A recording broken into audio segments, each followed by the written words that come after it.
Quando ইংলিশে যেটাকে বলি আমরা when কখন Quando sei nato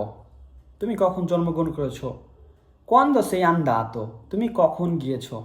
Quando sei venuto বা quando sei arrivato কখন এসেছো Quando hai fatto কখন করেছো Quando hai visto তুমি কখন দেখেছো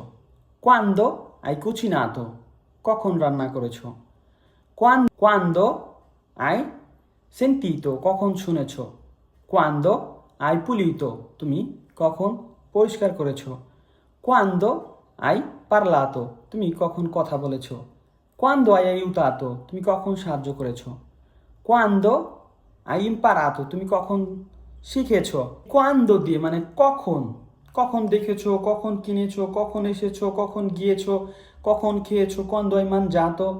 তুমি কখন রান্না করেছো কখন কিনেছো কখন পড়েছো কখন লিখেছো এরকম কখন দিয়ে মানে ইংলিশে যেটা when ইটালিয়ান ভাষায় quando তাহলে এরকম quando দিয়েও আপনি দুইটা বাক্য লিখে কমেন্টস বক্সে কমেন্টস করবেন এরকম গুরুত্বপূর্ণ